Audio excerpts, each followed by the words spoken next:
Hello everyone and welcome to IEIT classes. मैं अनीता भट्ट आप सभी का स्वागत करती हूं आज की वेब डिज़ाइनिंग की क्लास में, जिसमें आज हम आपको कराने जा रहे हैं CSS का मोस्ट इम्पॉर्टेंट टॉपिक, जिसका नाम है नेविगेशन बार। अब ये इतना इम्पॉर्टेंट इसलिए है क्योंकि कोई भी वेबसाइट बिना नेविगेशन बार के कंप्लीट नहीं होती है। A navigation bar is a list of links to appropriate section or web pages। आपको जैसे पहले भी बताया गया है, website is a collection of related web pages, जिसमें आपके कई सारे वेब पेजेस होते हैं जिनको आपस में आपको लिंक करना होता है। तो नेविगेशन बार का पर्पस है कि आपके अलग अलग वेब पेजेस को आपस में कनेक्ट करना। तो उसके लिए आपको एक लिस्ट तैयार करनी है जिसके अंदर सारे लिंक होंगे, और उस लिस्ट को गुड लुकिंग बनाने का काम करता है नेविगेशन बार, और उसमें हमें CSS का कोड यूज करना है। अब नेविगेशन बार हम दो तरीके से बना सकते हैं। एक रहेगा वर्टिकल नेविगेशन बार, अगर हम अपनी वेबसाइट पे वर्टिकली लिस्ट ऑफ लिंक बनाना चाहते हैं, और अगर हमें हॉरिजॉन्टल चाहिए तो उसके लिए हमारे पास हॉरिजॉन्टल नेविगेशन बार का भी कोड है। अब देखते हैं सबसे पहले कि वर्टिकल नेविगेशन बार कैसे बनाया जाता है। इसके लिए मैंने यहाँ पे HTML की कोडिंग करके रखी है जिसका नाम है vnav.html, और यहाँ पे हमने अनऑर्डर लिस्ट के अंदर लिस्ट बनाई है, लिंक दिया है, home, about us, courses, contact us, और साइड में आप इसका व्यू देख सकते हैं कि ये HTML की लिस्ट कैसे नज़र आ रही है। बट ये इसकी जो साइट है ये गुड लुकिंग नहीं दिख रही है, मतलब ये जो नेविगेशन बार है इसका ये तो बहुत ही बोरिंग सा लग रहा है। इसे गुड लुकिंग बनाने के लिए हमें यूज़ करना है CSS का। अब CSS के लिए हमने हेड टैग के अंदर यहाँ लिखा है हमने स्टाइल। अब स्टाइलिंग यहाँ पे करनी है, वो भी अनऑर्डर लिस्ट के साथ पहले शुरुआत करते हैं। तो अनऑर्डर लिस्ट में सबसे पहले जो ये लिस्ट पे बुलेट का साइन है ये हमें हटाना है। इसे हटाने के लिए आपको लिखना है लिस्ट स्टाइल, और फिर आपको लिखना है टाइप, और फिर यहाँ लिखना है none. List style type none करने के बाद सेव करने के बाद आपने देखा कि ये बुलेट्स तो यहाँ से गायब हो गए हैं। अब मुझे थोड़ा सा इसके आगे का जो गैप है ये भी कम करना है। उसके लिए आपको यूज़ करना है पैडिंग प्रॉपर्टी का, और पैडिंग कर देना 0px, और फिर यहाँ से मार्जिन को भी हमने कर दिया 0px। सेव करते ही देखिए, रिफ्रेश करते ही अब ये जो लिस्ट है ना ये आपके वेब पेज के जो लेफ्ट साइड से काफ़ी क्लोज नज़र आ रही है। तो हमने इतना करने के बाद अब यहाँ पे देना है लिस्ट को बैकग्राउंड कलर, और बैकग्राउंड कलर मैंने यहाँ दे दिया ग्रे। अब जैसे ही मैंने ग्रे कलर दिया तो ये ग्रे कलर पूरी विड्थ में आ गया है, 100% विड्थ पूरी कवर हो रही है नेविगेशन बार से। बट मुझे क्योंकि ये वर्टिकली बनाना है तो मुझे इसकी विड्थ को कम करना होगा, और मैंने यहाँ पे जो विड्थ है वो ले ली है 200 पिक्सल। सेव करने के बाद अब आप देखिए कि नेविगेशन बार की जो विड्थ है वो कम हो गई है, इसको मैंने 200 पिक्सल तक ही रखा है।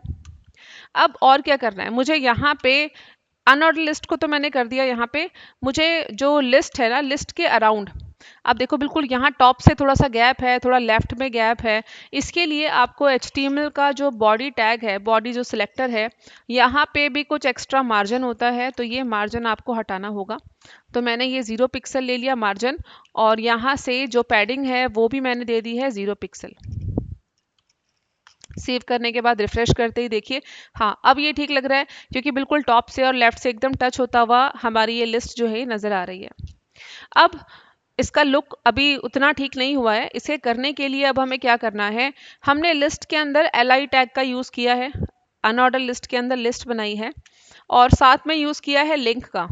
उसके लिए ये हमने एंकर टैग लगाया, तो li के साथ a लिखना है आपको, और यहाँ पे सबसे पहले जो अंडरलाइन आ रहा है ना ये हटाना है हमें।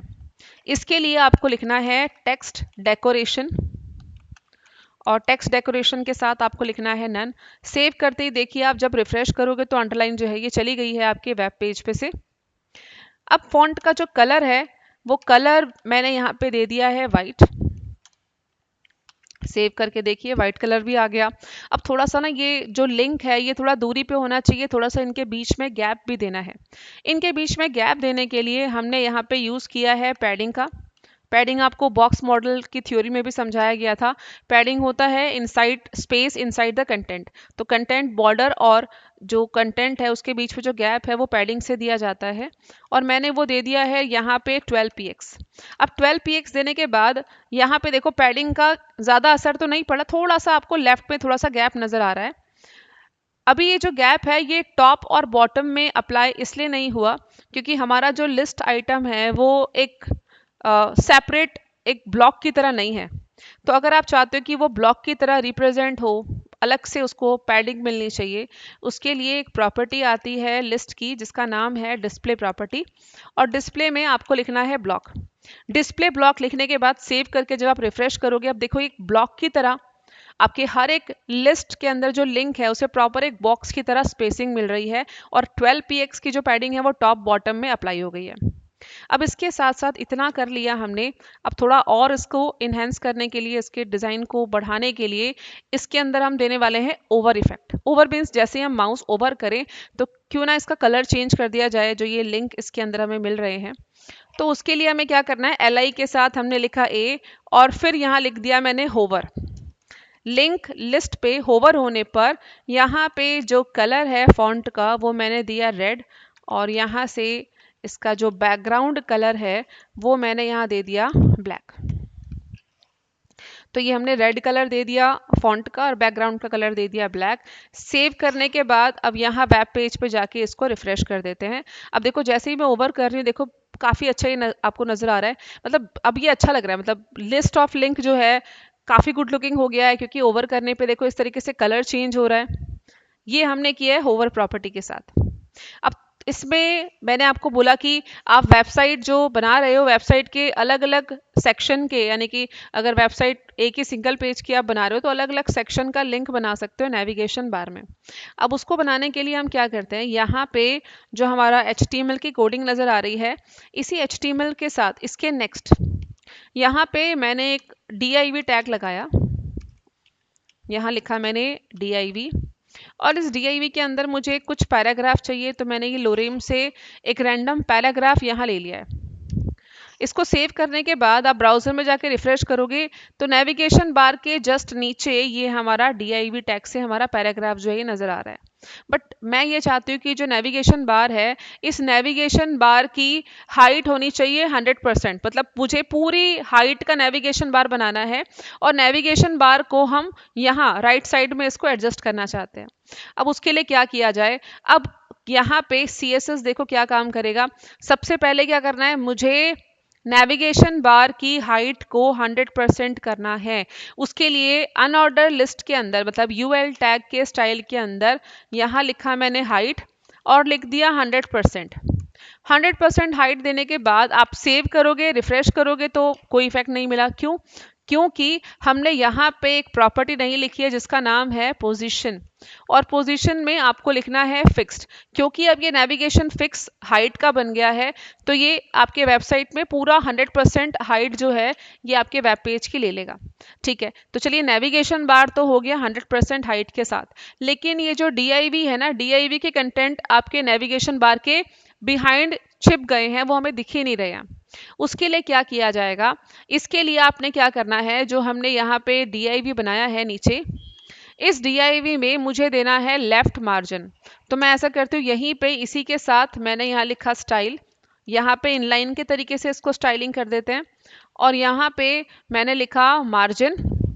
मार्जिन लिखा मैंने लेफ्ट से, तो यहाँ लेफ्ट हैंड साइड से मुझे कितना मार्जिन चाहिए, यहाँ लिखा मैंने मार्जिन, उसके बाद यहाँ लिखा लेफ्ट, और लेफ्ट से मैंने यहाँ पे 25 यहाँ पे 250 या 220 पिक्सल का ले लिया मैंने मार्जिन। ये लेफ्ट से 220 का मार्जिन मैंने किस लिए लिया, क्योंकि हमारा जो नेविगेशन बार है इसकी जो विड्थ है ना ये 200 पिक्सल की है। ठीक है, अब इसको सेव करने के बाद आप वेब पेज पे रिफ्रेश करना, तो देखो ये जो हमारा ये जो div है ना, अब ये साइड में आ रहा है। ठीक है, ये साइड में आ रहा है, ये ठीक है। अब देखो ये नेविगेशन बार फिक्स है, कैसे पता चलेगा, उसके लिए हमारा ये कंटेंट पैराग्राफ इतना बड़ा होना चाहिए कि हमारा वेब पेज जो है ये स्क्रॉल करे। अब इसको स्क्रॉल कराने के लिए हमने क्या किया, यहाँ पे ये लगा लो, ये हमारी साइट है, तो यहाँ पे मैंने यहाँ लिख दिया, सपोज यहाँ पे मैंने हेडिंग डाली थी होम, और इसको मैंने यहाँ पे H1 यानी कि हेडिंग टैग लगा दिया है। सेव करके देखिए तो ऊपर यहाँ पे होम लिखा हुआ आ रहा है।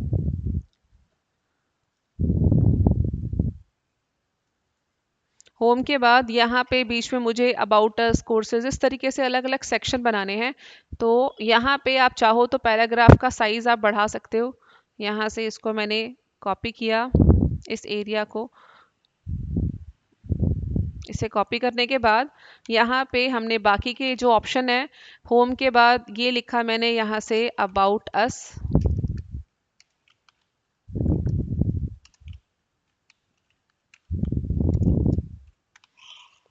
अबाउट अस सेव करने के बाद देखिए साइड में ये अबाउट अस भी आ गया है। ऐसे ही फिर मुझे कोर्सेज और कॉन्टैक्ट अस भी बनाना है यहाँ पे, तो मैंने फिर पेस्ट कर दिया।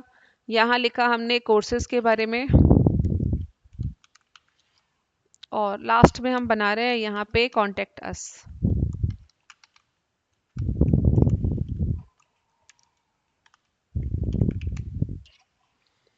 तो देखिए यहाँ पे हमारी जो साइट है ना, यहाँ पे ये हमारा स्क्रॉल बार भी है।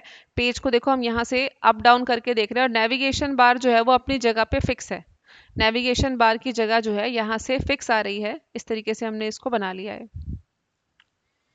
अब नीचे कॉन्टेक्ट अस पे भी मैंने यहाँ पे सपोज यहाँ पे हेडिंग 3 डाल के मैंने यहाँ लिखा IEIT कंप्यूटर एजुकेशन।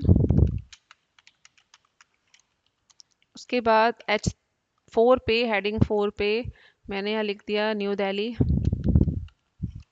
अब इसको सेव करके देखते हैं, तो नीचे कॉन्टेक्ट अस वाला एरिया भी मैंने बना लिया यहाँ से।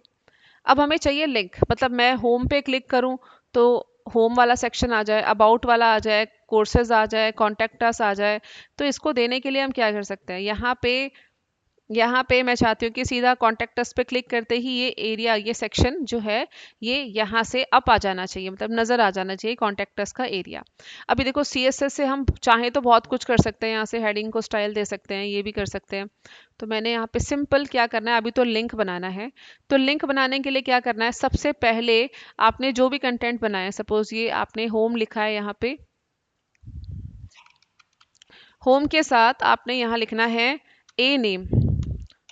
ए नेम होता है एंकर नेम, जिससे हम एक सेक्शन को नेम दे सकते हैं। तो मैंने इस सेक्शन का नाम H दे दिया है, इस सेक्शन का नाम है H।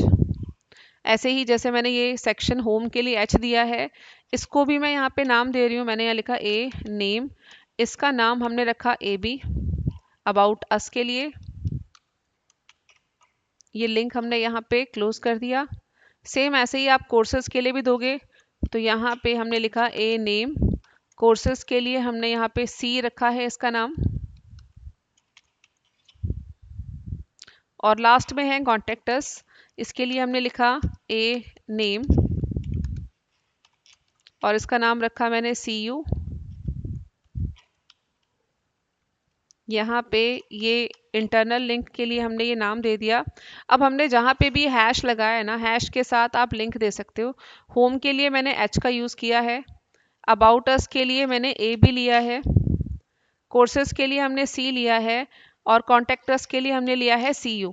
तो हमने जितने भी नीचे एंकर नेम दिए हैं उन सब का हमने हाइपर लिंक यहाँ बना दिया। अब इसको सेव करके आप अपनी वेबसाइट पर जाके रिफ्रेश करो। अब देखो यहाँ पे होम पे क्लिक करते ही about us, courses, contact us, तो यहाँ पे आप डिफरेंट सेक्शन का आपने लिंक बना लिया। देखो इस तरीके से हम लोग अलग अलग वेब आपके वेब पेज के अलग अलग सेक्शन को लिंक कर सकते हैं नेविगेशन बार से। ये गुड लुकिंग नेविगेशन बार है जो वर्टिकली हमारी स्क्रीन पे नजर आ रहा है। अगर आप चाहते हो कि जो यहाँ पे हेडिंग है H1 की, होम, अबाउट अस, इनको थोड़ा सा कलर देना है, तो फटाफट यहाँ पे मैं आपको कोडिंग करके दिखा देती हूँ। एक लाइन की कोडिंग है, यहाँ लिखा मैंने H1। अब H1 के साथ आपको जो भी स्टाइलिंग करनी है, मैंने कहा जो भी हेडिंग है उसका फॉन्ट कलर रहेगा रेड, और यहाँ से लिखा टेक्स्ट अलाइन, और फिर कर दिया हमने सेंटर। तो जो भी हेडिंग्स हैं वो सेंटर में आ रही है और रेड रेड कलर की आ रही है। अब देखो ये भी देखने में काफ़ी अच्छा लग रहा है। इस तरीके से भी आप अपनी सिंगल वेब पेज की साइट बना सकते हो। अगर इस वेब पेज के अंदर आपने इमेजेस भी डाल दी ना, तो काफ़ी अच्छी वेबसाइट आपकी ये लगने वाली है, क्योंकि इसमें हमने एक ही पेज के अंदर ये साइट बनाई है और अलग अलग सेक्शन का हमने लिंक दिया है नेविगेशन बार के अंदर। तो I hope vertical navigation bar आपको समझ में आया होगा। अगली क्लास में हम आपको हॉरिजॉन्टल नेविगेशन बार के बारे में बताएंगे। तब तक के लिए नमस्कार।